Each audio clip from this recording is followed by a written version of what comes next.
Hi friends, ನೀವು ನೋಡ್ತಿದ್ದೀರಾ NS education channel. ಇವತ್ತು ನಾವು ಸೆಕೆಂಡ್ PU ಕನ್ನಡ ವಿಷಯದ ಪದ್ಯ ನಂಬರ್ 8 ಮುಂಬೈ ಜಾತಕ ಈ ಪದ್ಯದ ಪ್ರಶ್ನೆ ಉತ್ತರಗಳನ್ನು ಚರ್ಚೆ ಮಾಡೋಣ. ಈ ಪದ್ಯ ಬರೆದವರು JS ಶಿವರುದ್ರಪ್ಪನವರು. ಈ ಪದ್ಯದಿಂದ ನಿಮಗೆ ಆ್ಯನ್ಯುವಲ್ ಎಕ್ಸಾಮ್ನಲ್ಲಿ 4 ಅಂಕದ ಒಂದು ಪ್ರಶ್ನೆ ಹಾಗೆ 1 ಅಂಕದ ಒಂದು ಪ್ರಶ್ನೆ, ಟೋಟಲ್ ಆಗಿ 5 ಅಂಕ ಸಿಗುತ್ತವೆ. ಪ್ಲೀಸ್ ಈ ಚಾಪ್ಟರನ್ನು ನೆಗ್ಲೆಕ್ಟ್ ಮಾಡೋಕ್ಕೆ ಹೋಗಬೇಡಿ. ಬನ್ನಿ ಪ್ರಶ್ನೆ ಉತ್ತರಗಳನ್ನು ಚರ್ಚೆ ಮಾಡೋಣ. ಬಹು ಆಯ್ಕೆ ಪ್ರಶ್ನೆಗಳು. ಮಗು ಹುಟ್ಟಿದ್ದು ಎಲ್ಲಿ? ಮಗು ಹುಟ್ಟಿದ್ದು ಆಸ್ಪತ್ರೆಯಲ್ಲಿ. ಮುಂಬೈ ನಗರದಲ್ಲಿ ಬೆಳಗಿನಿಂದ ಸಂಜೆ ತನಕ ಕಾಣುವುದು ಏನು? ಲಕ್ಷಚಕ್ರದ ಉರುಳು. ಅಂದರೆ ಮುಂಬೈ ನಗರದಲ್ಲಿ ಬೆಳಗ್ಗೆಯಿಂದ ಸಂಜೆ ತನಕ ಲಕ್ಷಚಕ್ರದ ಉರುಳನ್ನು ಮಗು ಕಾಣುವುದು. ಮಗುವಿಗೆ ಹೊರಲೋಕವನ್ನು ಪರಿಚಯಿಸಿ ಎಚ್ಚರಿಕೆ ಕೊಟ್ಟವಳು ಯಾರು? ತಾಯಿ. ಕುಳಿತು ಕೆಮ್ಮುವ ಪ್ರಾಣಿ ಯಾವುದು? ತಂದೆ. ತಾನಾಗಿ ಮಗು ಏನನ್ನು ಕಲಿಯುತ್ತದೆ? ಬಸ್ ಸ್ಟಾಪಿನಲ್ಲಿ ನಿಂತ ಬಣ್ಣಗಳ ಅಂದರೆ ಹುಡುಗಿಯರ ಕಡೆ ಕಣ್ಣಾಡಿಸುವುದನ್ನು ಮಾತ್ರ ಮಗು ತಾನು ಕಲಿಯುತ್ತದೆ. ಲಕ್ಷದಾರಿಗಳ ಚದುರಂಗದಾಟ ಯಾವುದು? ಲಕ್ಷದಾರಿಗಳ ಚದುರಂಗದಾಟ ಬೃಹತ್ ನಗರದ ನಗರ ಜೀವನ. ಕನಸು ಬಂಡಿಯ ಕೆಳಗೆ ನಿದ್ರಿಸುವುದು ಹೇಗೆ? ಕನಸು ಬಂಡಿಯ ಕೆಳಗೆ ಹಾಸುಗಂಬಿಯ ಹಾಗೆ ನಿದ್ರಿಸಬೇಕು.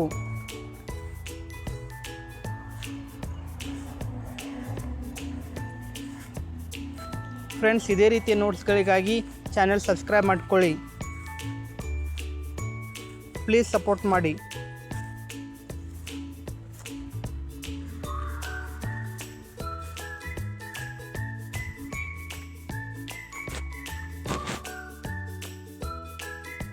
ಎರಡು ಅಂಕದ ಪ್ರಶ್ನೆಗಳನ್ನು ನೋಡೋಣ.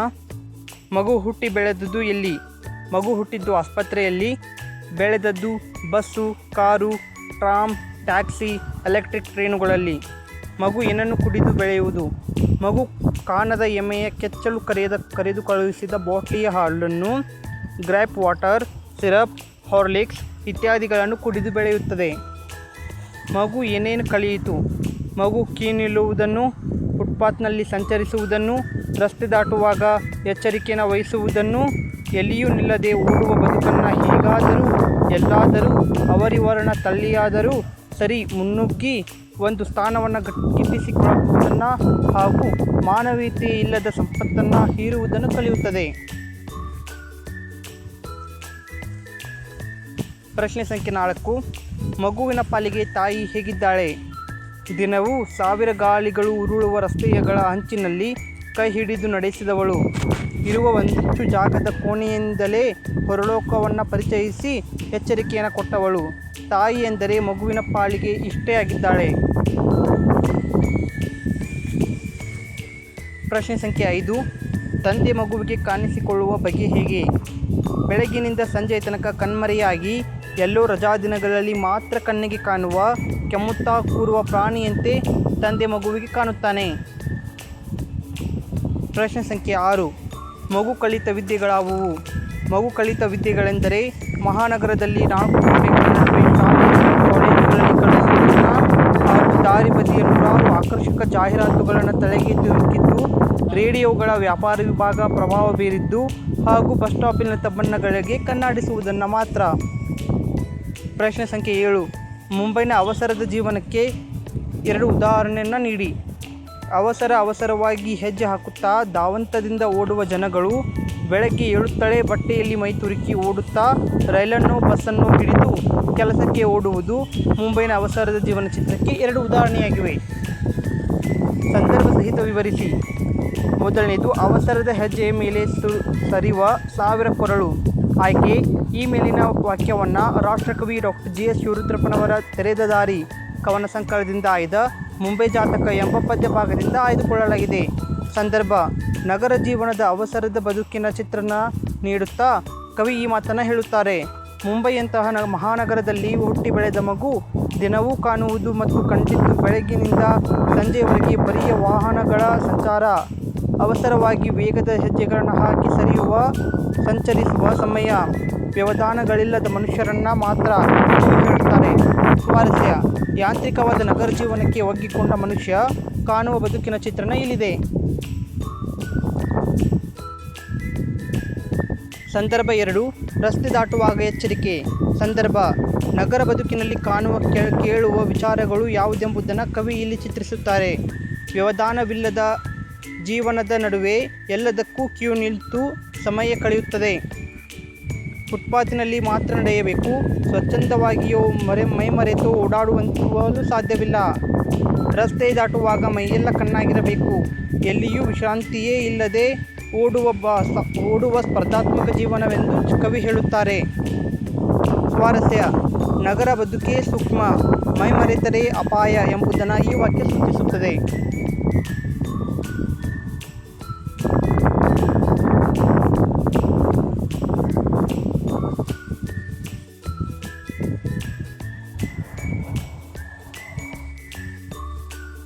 ಸಂದರ್ಭ 3. ರಸ್ತೆಯಂಚಿನಲ್ಲೇ ಕೈ ಹಿಡಿದು ನಡೆಸಿದವಳು. ಸಂದರ್ಭ: ನಗರ ಬದುಕಿಗೆ ಮಕ್ಕಳನ್ನು ತಿದ್ದಿ ತೀಡಿ ಬೆಳೆಸುವ ತಾಯಂದಿರ ಚಿತ್ರಣವನ್ನು ಕವಿ ಇಲ್ಲಿ ನೀಡುತ್ತಾರೆ. ದಿನವೂ ಸಾವಿರ ವಾಹನಗಳು ಓಡಾಡುವ ರಸ್ತೆಯ ಅಂಚಿನಲ್ಲಿ ಮಗುವಿನ ತಾಯಿ ಕೈ ಹಿಡಿದು ನಡೆಸುತ್ತಾಳೆ. ಇರುವ ಅಂಗೈ ಅಗಲದ ಮನೆಯ ಕೋಣೆಯಿಂದಲೇ ಉಸಿರುಗಟ್ಟಿಸುವ ಪ್ರಪಂಚದ ಪರಿಚಯ ಮಾಡಿಸುತ್ತಾಳೆ. ತಾಯಿ ತನ್ನ ಮಗುವನ ಸೂಚನೆ ನೀಡಿ ತಿರುಗಿಸುವ ಕೀಳು ಯಂತ್ರದಂತೆ ಬೆಳೆಸುವ ಅನಿವಾರ್ಯತೆ ಬದುಕಿನ ಚಿತ್ರಣ ಇಲ್ಲಿದೆ. ಸ್ವಾರಸ್ಯ: ವಿಶಾಲ ಪ್ರಪಂಚದ ಸುಂದರತೆಯನ್ನು ಕಾಣಬೇಕಿದ್ದ ಮಗು ನಗರದ ಇಕ್ಕಟ್ಟಿನಲ್ಲಿ ಬದುಕು ಕಟ್ಟಿಕೊಳ್ಳುವ ಪರಿಯನ್ನು ಇಲ್ಲಿ ಕಾಣಬಹುದು. 4ನೇ ಸಂದರ್ಭ: ಕುಳಿತು ಕೆಮ್ಮುವ ಪ್ರಾಣಿ. ಸಂದರ್ಭ: ನಗರದ ಯಾಂತ್ರಿಕ ಬದುಕಿನಲ್ಲಿ ತಂದೆ ತಾಯಿ ಮಕ್ಕಳ ಸಂಬಂಧಗಳ ಕುರಿತು ಕವಿ ಇಲ್ಲಿ ಚಿತ್ರಿಸಿದ್ದಾರೆ. ನಗರದ ಅನಿವಾರ್ಯ ಹಾಗೂ ಸಮಯವೇ ಇಲ್ಲದ ಬದುಕಿನಲ್ಲಿ ತಂದೆ ತಾಯಿಗಳ ಜೊತೆ ಮಗು ಆನಂದದಿಂದ ಕಳೆಯುವ ಕ್ಷಣಗಳೇ ಇಲ್ಲ. ಮಗುವಿಗೆ ತಂದೆ ಎಂಬ ಕಲ್ಪನೆ ಬೆಳಗಿನಿಂದ ಸಂಜೆಯವರೆಗೆ ಗಾಣದೆತ್ತಿನಂತೆ ದುಡಿಯುವ, ಒಮ್ಮೊಮ್ಮೆ ರಜಾ ದಿನಗಳಲ್ಲಿ ಮಾತ್ರ ಕಾಣುವ, ದಿನವೂ ದುಡಿದು ದಣಿದು ಕೆಮ್ಮುತ್ತಾ ಕುಳಿತ ಪ್ರಾಣಿ ಮಾತ್ರ. ಸ್ವಾರಸ್ಯ: ಕರುಳ ಬಳ್ಳಿಗಳೊಂದಿಗೆ ವಾತ್ಸಲ್ಯ ಮಮಕಾರಗಳನ್ನು ವ್ಯಕ್ತಪಡಿಸಲು ವ್ಯವಧಾನವಿಲ್ಲದ ತಂದೆ ತಾಯಿಗಳ ಬದುಕು ಇಲ್ಲಿ ಚಿತ್ರಿತವಾಗಿದೆ. 5ನೇ ಸಂದರ್ಭ ನೋಡಿ. ನೂರಾರು ಜಾಹೀರಾತುಗಳು ತಲೆಗೆ ತುರುಕಿದ್ದು. ಸಂದರ್ಭ: ಮಹಾನಗರಗಳಲ್ಲಿ ಓದಿ ಬೆಳೆಯುವ ಮಕ್ಕಳ ಕುರಿತು ಚಿತ್ರಣವನ್ನು ಕವಿ ಇಲ್ಲಿ ನೀಡುತ್ತಾರೆ. ಮುಂಬೈನಂತಹ ಗಜಿಬಿಜಿಯ ಗೊಂದಲಗಳ ಗೂಡಾದ ನಗರಗಳಲ್ಲಿ ಮಗು ಸ್ವಂತವಾಗಿ ವಿದ್ಯೆ ಪಡೆಯಲು ಹೇಗೆ ಸಾಧ್ಯ? ವಿದ್ಯೆ ಎಂದರೆ ಶಾಲೆ ಕಾಲೇಜುಗಳಲ್ಲಿ ಏನು ಕಲಿಸುವರೋ ಅಷ್ಟೇ. ದಾರಿ ಬದಿಯ ಜಾಹೀರಾತು ರೇಡಿಯೋಗಳಿಂದ ತಿಳಿದಿದ್ದು ಮಾತ್ರ. ತಾನಾಗಿ ಕಲಿಯುವುದಕ್ಕೆ ಅವಕಾಶವೇ ಇಲ್ಲವೆಂದು ಕವಿ ಹೇಳುತ್ತಾರೆ. ಸ್ವಾರಸ್ಯ: ಪ್ರಕೃತಿ ಮತ್ತು ಸಮಾಜವನ್ನು ನೋಡಿ ಕಳೆಯಬೇಕಾಗಿದ್ದ ಮಗು ಆಧುನಿಕ ಆಕರ್ಷಕವಾದ ಬೆಡಗನ್ನು ಮಾತ್ರ ಕಳೆಯುತ್ತಿರುವ ವಿಪರ್ಯಾಸ ಇಲ್ಲಿ ಮೂಡಿಬಂದಿದೆ. 6ನೇ ಪ್ರಶ್ನೆ: ಬಟ್ಟೆಯಲ್ಲಿ ಮೈತುರುಕಿ ಓಡುವುದು. ಸಂದರ್ಭ: ಮುಂಬೈನಂತಹ ಮಹಾನಗರಗಳ ಬಿಡುವಿಲ್ಲದ ಅವಸರದ ಯಾರದೋ ಕೈ ಕೆಳಗೆ ತುತ್ತಿನ ಚೀಲಕ್ಕಾಗಿ ದುಡಿಯುವ ಅನಿವಾರ್ಯತೆಯಲ್ಲಿ ಅವಸರದಲ್ಲಿ ಎದ್ದು ಬಟ್ಟೆ ಧರಿಸಲು ಸಮಯವಿಲ್ಲದೆ ಓಡುವ ಅನಿವಾರ್ಯತೆ ಇದೆ. ಒಂದೊಂದು ಕ್ಷಣವೂ ಅಮೂಲ್ಯ. ಸಮಯ ಮೀರಿದರೆ ದಿನವೆಲ್ಲ ಅಸ್ತವ್ಯಸ್ತ. ಬಸ್ಸನ್ನೋ ರೈಲನ್ನೋ ಹಿಡಿದು ಓಡುತ್ತಿರುವ ಬದುಕನ್ನು ಕವಿ ಇಲ್ಲಿ ಚಿತ್ರಿಸಿದ್ದಾರೆ.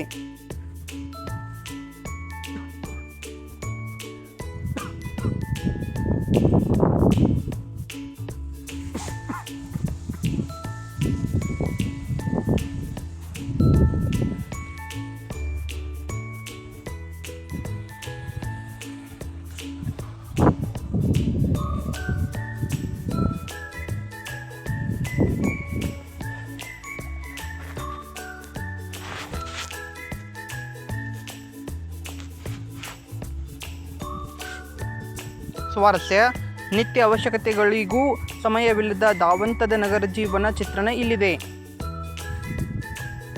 5-6 ವಾಕ್ಯಗಳಲ್ಲಿ ವಿವರಿಸಿ. 1ನೇ ಪ್ರಶ್ನೆ: ಮುಂಬೈ ಜಾತಕದಲ್ಲಿ ಮಕ್ಕಳ ಬಾಳ್ಯದ ಚಿತ್ರಣ ಹೇಗೆ ನಿರೂಪಿತವಾಗಿದೆ? ಯಾಂತ್ರಿಕ ಬದುಕಿನ ಆವರಣಕ್ಕೆ ಮಗು ಪ್ರಸ್ತುತ ಕವಿತೆ ಹಿಡಿದಿಟ್ಟಿದೆ. ಜಿ.ಎಸ್. ಶಿವರುದ್ರಪ್ಪನವರು ಮುಂಬೈ ಜಾತಕ ಪದ್ಯದಲ್ಲಿ ನಗರದ ಯಾಂತ್ರಿಕ ಬದುಕನ್ನು ಕುರಿತು ವಿವರಿಸಿದ್ದಾರೆ. ನಗರದ ವೇಗದ ಬದುಕಿನಂತೆ ಮಕ್ಕಳ ಬಾಲ್ಯವೂ ಸಹ ದಾರುಣ ಸ್ಥಿತಿಯನ್ನು ತಲುಪಿದೆ. ಮಕ್ಕಳು ಬೆಳೆಯುವ ವಿಧಾನವೂ ಸಹ ಕೃತಕತೆಯನ್ನು ಪಡೆದುಕೊಂಡಿದೆ. ಮಗುವು ಆಸ್ಪತ್ರೆಯಲ್ಲಿ ಹುಟ್ಟಿ bus, tram, car, taxi, electric ಟ್ರೈನುಗಳಲ್ಲಿಯೇ ಮಗು ಬೆಳೆಯುತ್ತಾ ಹೋಗುತ್ತದೆ.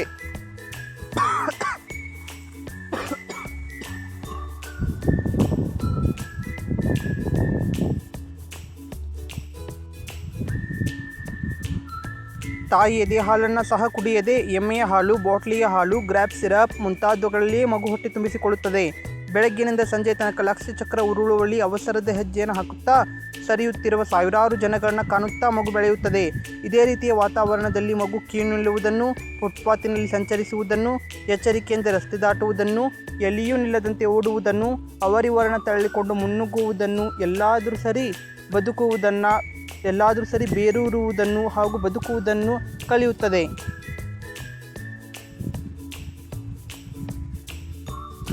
ಎರಡನೇ ಪ್ರಶ್ನೆ, ತಂದೆ ತಾಯಿಗಳು ಮಗುವಿಗೆ ಗೋಚರಿಸುವ ಬಗೆಯನ್ನು ವಿವರಿಸಿ. ನಗರ ಸಂಸ್ಕೃತಿಯಲ್ಲಿ ಜೀವನದ ರಸಾನುಭವ ಅಸಾಧ್ಯ.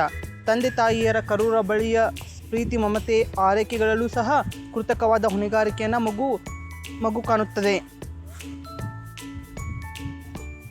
ನಗರದಲ್ಲಿ ಮಕ್ಕಳೊಂದಿಗೆ ಪ್ರೀತಿ, ವಿಶ್ವಾಸ, ಕರುಳ ಬಳಿಯ ಸಂಬಂಧಗಳೆಲ್ಲವೂ ಕಡಿಮೆಯಾಗಿ ಮಕ್ಕಳು ಬಾಲ್ಯದಲ್ಲಿಯೇ ಯಾಂತ್ರಿಕ ಬದುಕಿಗೆ ಸಿಕ್ಕಿನಳುತ್ತಾರೆ. ಮಗುವಿನ ತಂದೆ ತಾಯಿಗಳು ತಮ್ಮ ಕೃತಕ ಜವಾಬ್ದಾರಿಯನ್ನು ನಿರ್ವಹಿಸುವ ಯಂತ್ರಗಳಂತಿದ್ದಾರೆ.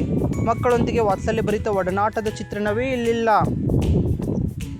ತಾಯಿ ಇರುವ ಒಂದಿಂಚು ಕೋಣೆಯಲ್ಲಿ ಹೊರಲೋಕವನ್ನು ಪರಿಚಯಿಸಿ ಎಚ್ಚರಿಕೆ ಕೊಡುವ ಕೆಲಸವನ್ನು ಮಾಡುತ್ತಾಳೆ. ಇನ್ನು ತಂದೆಯಾದವನು ಬೆಳಗ್ಗೆಯಿಂದ ಸಂಜೆಯವರೆಗೆ ಕೆಲಸದ ನೆಪದಲ್ಲಿ ಕಣ್ಮರೆಯಾಗಿ ಹೋಗಿಬಿಡುತ್ತಾನೆ. ಕೆಲಸದ ಒತ್ತಡ ಅವನಿಗಿದೆ. ಒಮ್ಮೊಮ್ಮೆ ರಜಾದಿನಗಳಲ್ಲಿ ಕಣ್ಣಿಗೆ ಕಂಡು ಕೆಮ್ಮುತ್ತಾ ಕುಳಿತಿರುವ ಪ್ರಾಣಿಯಂತೆ ಗೋಚರಿಸುತ್ತಾನೆ. ಈ ರೀತಿಯಲ್ಲಿ ತಂದೆ ತಾಯಿಗಳು ಮಗುವಿನೊಂದಿಗೆ ಯಾಂತ್ರಿಕ ಸಂಬಂಧವನ್ನು ನಿಭಾಯಿಸುತ್ತಿದ್ದಾರೆ.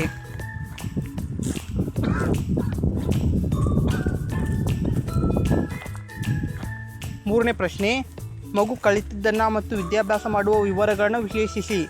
ಮುಂಬೈಯಲ್ಲಿ ಬೆಳಗ್ಗಿನಿಂದ ಸಂಜೆ ತನಕ ಕಾಣುವುದು ರಸ್ತೆಯಲ್ಲಿ ಉರುಳುವ ಲಕ್ಷ್ಯ ಚಕ್ರಗಳನ್ನು ಮಾತ್ರ. ವಾಹನಗಳ ಮಧ್ಯೆ ಅವಸರದ ಹೆಜ್ಜೆಯನ್ನು ಹಾಕುತ್ತಾ ಸರಿಯುತ್ತಿರುವ ಸಾವಿರಾರು ಜನಗಳನ್ನು ಕಾಣುತ್ತಾ ಮಗು ಬೆಳೆಯುತ್ತದೆ. ಈ ವಾತಾವರಣದಲ್ಲಿ ಮಗು ಕ್ಯೂ ನಿಲ್ಲುವುದನ್ನು, ಫುಟ್ಪಾತಿನಲ್ಲಿ ಸಂಚರಿಸುವುದನ್ನು, ಎಚ್ಚರಿಕೆಯಿಂದ ರಸ್ತೆ ದಾಟುವುದನ್ನು, ಎಲ್ಲಿಯೂ ನಿಲ್ಲದಂತೆ ಓಡಾಡುವುದನ್ನು, ಅವರಿವರನ್ನು ತಳ್ಳಿಕೊಂಡು ಮುನ್ನುಗ್ಗುವುದನ್ನು, ಎಲ್ಲಾದರೂ ಸರಿ ಬೇರೂರುವುದನ್ನು, ಹೀರುವುದನ್ನು ಕಲಿಯುತ್ತದೆ.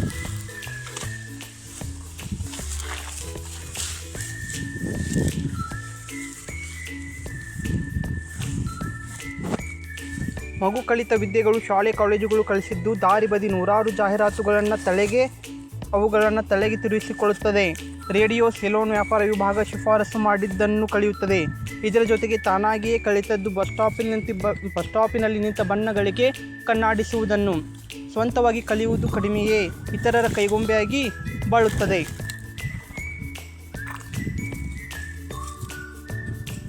ನಾಲ್ಕನೇ ಪ್ರಶ್ನೆ, ನಗರ ಜೀವನದ ಯಾಂತ್ರಿಕ ವಿವರಗಳು ಕವಿತೆಯಲ್ಲಿ ಹೇಗೆ ಚಿತ್ರಿತಗೊಂಡಿವೆ ವಿವರಿಸಿ. ನಗರಗಳಲ್ಲಿ ವಾಸಿಸುವವರ ಅತಂತ್ರ ಸ್ಥಿತಿ ಮರುಕ ಮುಟ್ಟಿಸುವಂಥದ್ದು.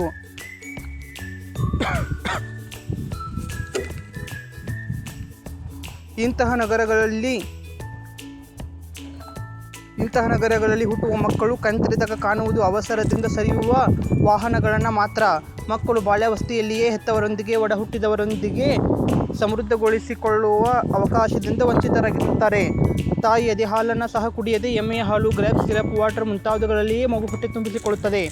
ಬೆಳಗ್ಗಿನಿಂದ ಸಂಜೆ ತನಕ ಲಕ್ಷ್ಯ ಚಕ್ರ ಉರುಳುವಲ್ಲಿ ಅವಸರದಿಂದ ಸರಿಯುವ ಜನರನ್ನು ಕಾಣುತ್ತಾ ಬೆಳೆಯುತ್ತದೆ. ಈ ವಾತಾವರಣದಲ್ಲಿ ಮಗು ಕ್ಯೂ ನಿಲ್ಲುವುದನ್ನು, ಎಚ್ಚರಿಕೆಯಿಂದ ರಸ್ತೆ ದಾಟುವುದನ್ನು, ಫುಟ್ಪಾತಿನಲ್ಲಿ ಸಂಚರಿಸುವುದನ್ನು, ಎಲ್ಲಿಯೂ ನಿಲ್ಲದಂತೆ ಓಡುವುದನ್ನು, ಅವರಿವರನ್ನು ತಳ್ಳಿಕೊಂಡು ಮುನ್ನುಗ್ಗುವುದನ್ನು ಕಲಿಯುತ್ತದೆ.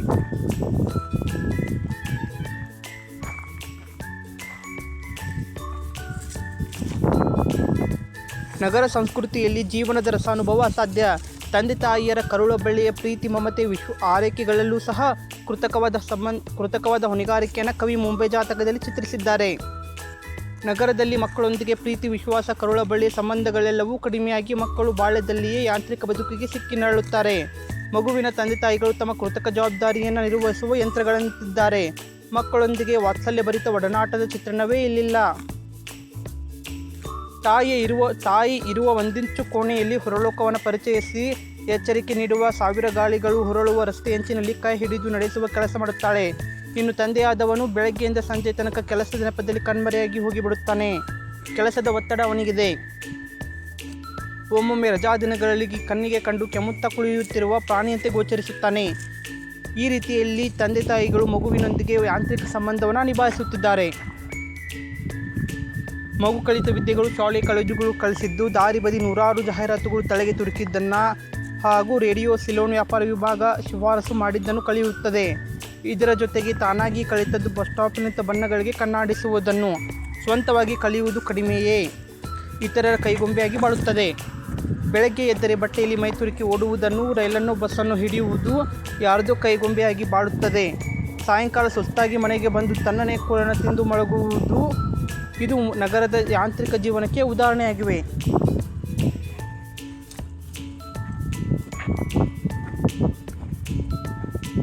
ನಾಲ್ಕು ಅಂಕದ ಪ್ರಶ್ನೆಗಳು ತುಂಬ ಇಂಪಾರ್ಟೆಂಟ್ ಫ್ರೆಂಡ್ಸ್, ಇವುಗಳನ್ನು ನೋಡಿಕೊಳ್ಳಿ. ಪ್ಲೀಸ್ ವಿಡಿಯೋಗೆ ಲೈಕ್ ಕೊಟ್ಟು ಚಾನಲ್ ಸಬ್ಸ್ಕ್ರೈಬ್ ಮಾಡ್ಕೊಳ್ಳಿ.